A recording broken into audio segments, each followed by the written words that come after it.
진짜 나 자신을 대면할 것.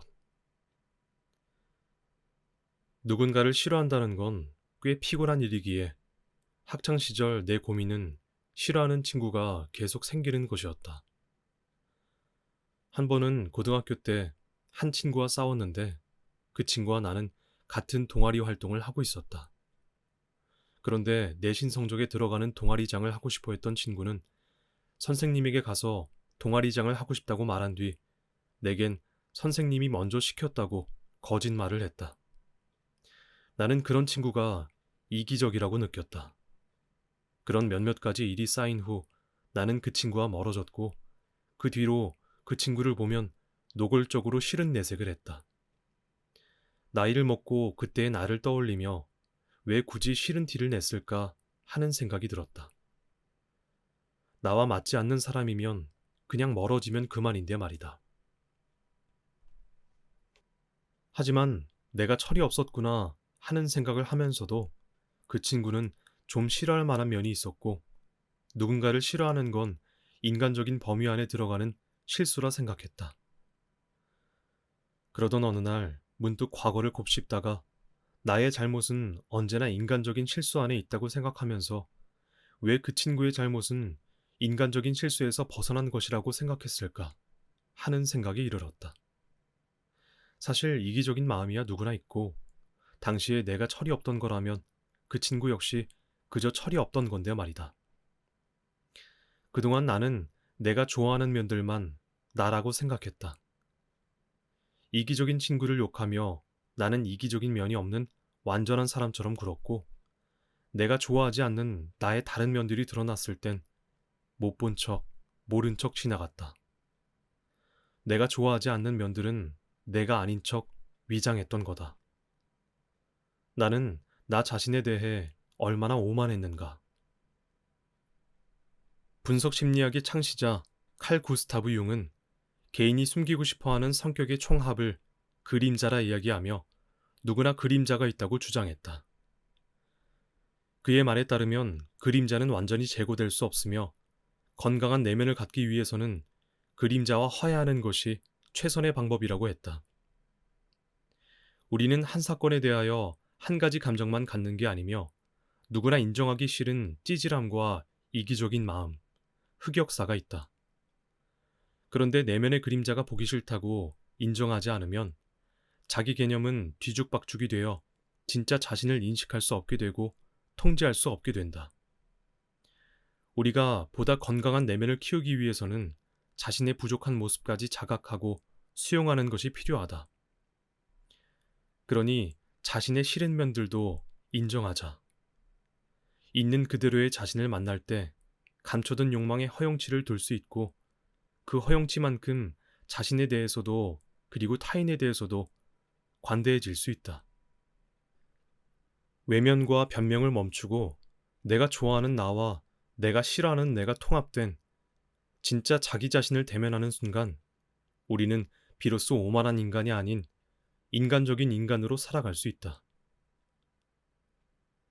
우리는 누군가가 완벽하지 않아서 싫어하지 않는다.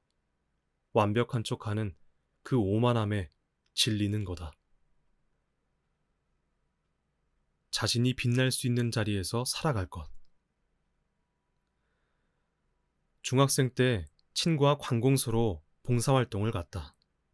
그때 우리에게 주어진 일은 서류 항목을 리스트로 정리하고 몇몇 숫자들과 대조하며 오류가 있는지 확인하는 작업이었다. 나는 그때나 지금이나 숫자와 친하지 않았기에 서류들을 보는 순간 피곤해졌다.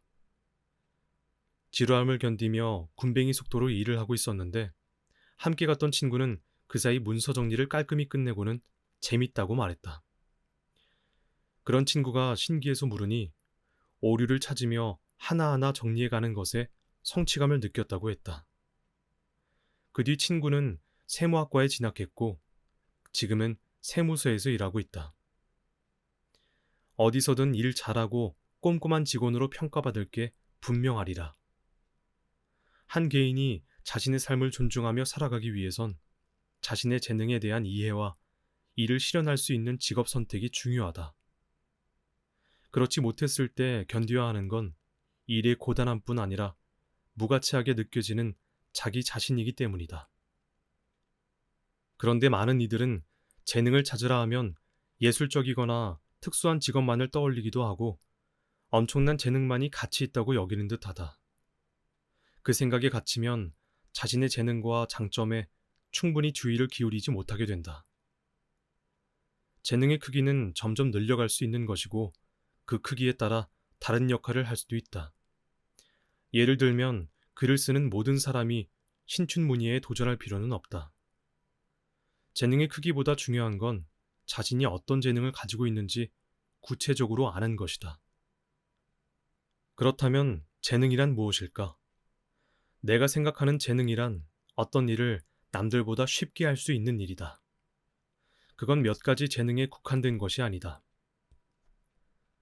어떤 이에겐 서류를 잘 정리하는 게 재능이고, 어떤 이에겐 모르는 사람과도 즐겁게 이야기할 수 있는 게 재능이고, 어떤 이에겐 눈썰미가 좋은 게 재능이고, 어떤 이에겐 남의 이야기를 잘 들어주는 게 재능이다. 이러한 재능은 그림을 그리는 것이나 노래를 부르는 것처럼 쉽게 눈에 띄진 않는다. 그렇기에 자신의 재능과 장점을 발견하기 위해 충분히 주의를 기울이고 자신의 재능에 적합한 직업 혹은 자리를 찾아야 한다. 당신이 무엇을 좋아하는지, 남들보다 쉽게 할 수 있는 것은 무엇인지 적어보자. 잘 모르겠다면 인터넷을 통해 다중 지능 검사를 해볼 수도 있다. 다양한 방법을 통해 자기 자신을 알아가야 한다. 그 과정을 통해 당신이 원하는 것과 잘할 수 있는 것 사이에 교집합을 찾자. 물론 쉽지 않을 것이고 시간이 걸릴 수도 있다. 하지만 자신의 삶에 그 정도의 관심과 노력조차 기울일 생각이 없다면 타인은커녕 스스로의 존중도 얻기 어려울 것이다. 불안하다고 무작정 열심히 하지 말 것. 생각해보면 나는 대학을 졸업한 뒤 꽤 많은 것을 하며 열심히 살았다.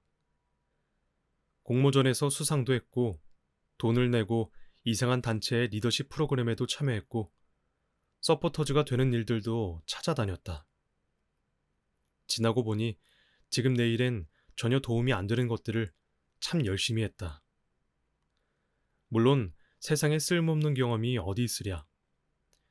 스티븐 잡스가 타이포그라피를 배워둔 것이 훗날 애플 디자인에 영향을 끼친 게 아니더냐. 하지만 시간은 무한으로 있는 것이 아니고 자신의 전문적인 영역이 있어야 부수적인 경험도 빛을 보는 거다. 우리는 가만히 있으면 도태되는 것 같은 세상에서 살기에 뭐라도 열심히 해야 할 것 같아서 뭐라도 하고 거기에서 안도감을 얻는다. 하지만 어디에서도 쓸 수 없는 어설픈 중국어 실력과 어떤 자격도 증명하지 못하는 허술한 자격증과 뭘 했는지 기억도 안 나는 활동들로는 삶의 무엇도 보장되지 않으며 그 안도감은 쉽게 증발한다. 세상에는 우리의 불안을 이용해 이익을 얻으려는 사람들이 도처에 널려 있고 무엇이 중요한지를 모르면 현혹되는 법이다. 그러니 단지 열심히 살아가는 자신을 증빙하기 위해 사람들의 무리 안에서 떨어지지 않기 위해 불안에 쫓겨 열심히 하는 건 그만두시라. 대신 원점으로 돌아가자. 당신의 삶을 위하여 무엇을 할 것인가? 그 목적을 세우고 방법을 찾자. 당신의 목적을 충분히 의식하고 실천하는 것. 안도감이란 그곳에 있다.